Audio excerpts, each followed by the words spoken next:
Hello everyone, welcome back to my channel. My name is Rin. Thank you so much for clicking on this video. Today we're going to be painting this spread of flowers.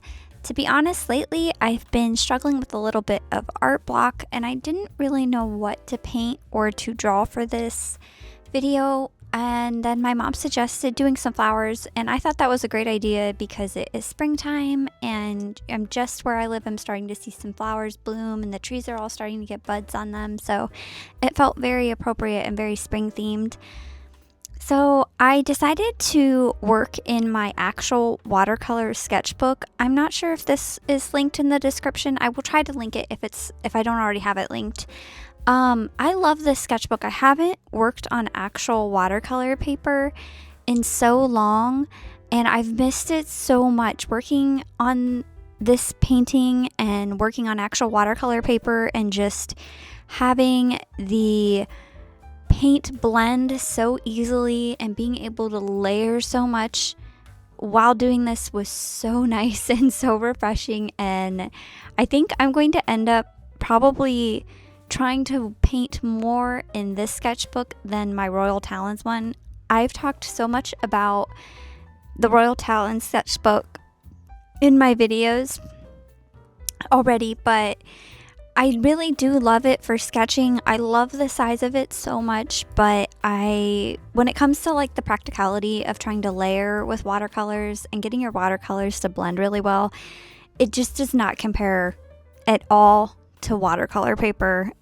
And so because I've been working in that sketchbook for so long, switching to this one and using it after a very long time, it just was so nice, and it feels like I'm treating myself to get to use actual watercolor paper. And that's just silly. When I own a nice watercolor sketchbook and lots of watercolor paper, I should be using it. So I think I'm going to try to use this sketchbook more. I don't like the size of it anywhere near as much as I like the Royal Talons one, but it just is so much easier to paint on and everything just looks so much better. So that being said, I did use predominantly my Vintage Pastels palette, and then I did end up going in with some colors off of my Daniel Smith watercolor palette and then one blue out of my Winsor & Newton palette. I feel like I don't ever have anything like new to say about the watercolors I'm using because I reuse the same one over and over and over again, but the reality of that is just that I don't see any reason to be buying new art supplies all the time. And I honestly don't think I would use them if I was buying new ones all the time. I think I'd probably be overwhelmed and I wouldn't know what to use. But also what I have works good, and I like working within the same color palettes all the time. I feel like that's a good challenge. It makes you learn how to color mix. I've learned how to color mix so much more because I don't always have colors I want. But also I just I don't want to be constantly spending money on art supplies because they are so expensive. But anyway, everything I was doing here I feel like was really straightforward. I feel like so much of this spread was I don't know if you guys know that thing that I've seen on social media, other artists posts where you're spending hours on little details no one's going to notice. I feel like that was a lot of this painting, and I tend to feel kind of like that in general. I end up going back in over and over and over again, working on small details that probably aren't noticeable to anyone but me. But I always feel so intimidated by all the detail work when I'm starting on a project, and I feel really overwhelmed by going in and finishing all the details.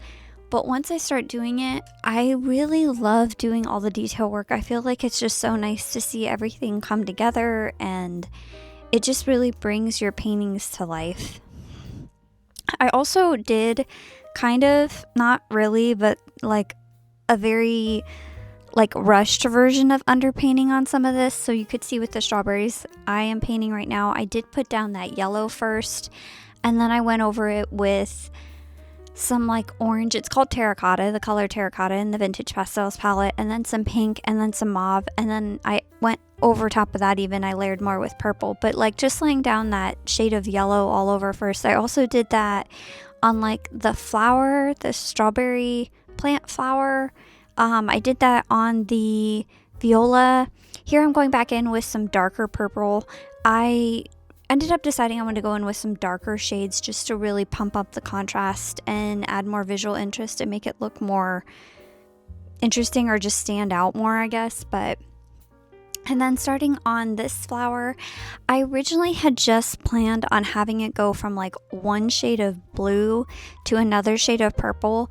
But when I started painting it, I was like, you know what, let's make it more of an ombre. So I started with that teal and then blended it into more of that like sky blue, and then started doing purple, like a, I don't know what this color is called, but like a more kind of like very blue toned purple into almost a little bit more of a pink toned purple, and then down into pink and mauve.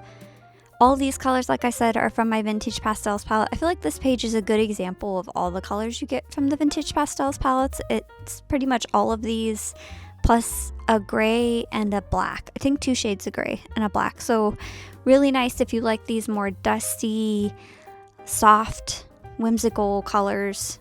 That palette is perfect. And I've had it for a really long time and have used it a ton. If you've been watching my videos, I use it pretty much in every painting I do. You've heard me talk about it over and over and over again, and I have not run out of any of the colors. So highly recommend. Like, the colors are really beautiful. They are, of course, a little bit like chalky almost because they are pastels, but they will last you a super long time.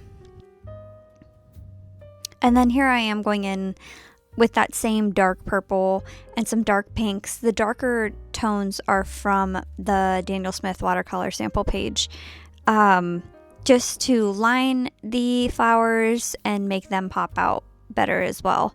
I feel like lining with watercolor has really helped me improve with keeping my hand stable and making clean lines. Not necessarily in sketching. I'm a super messy sketcher. I don't know that that'll ever change because I feel like that's just partly the way I feel most comfortable sketching. But when it comes to painting, my lines have gotten so much cleaner from trying to challenge myself to line with watercolor. Here I also did that like kind of cheap version of underpainting where I put down the yellow and then put down the pink and the blue on top of it, and then using teal and this more, I guess that's kind of a neutral shade of purple. I don't know what to consider that purple, but using it, and then the same blue and yellow that I used on the flower we just did.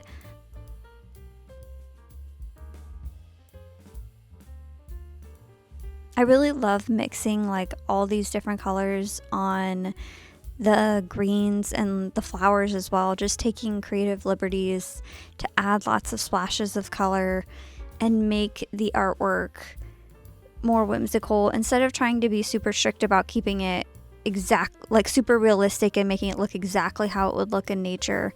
I'd rather add lots of color and kind of make it more whimsical, and I feel like it just makes the paintings pop, and like there's so much to look at.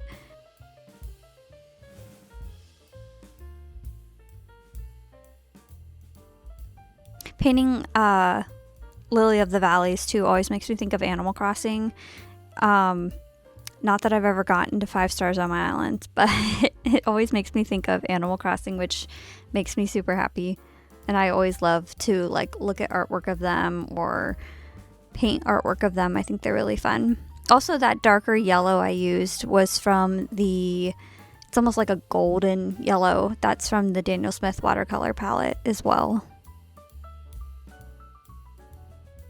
But I mean, you can see how the difference is on the watercolor paper.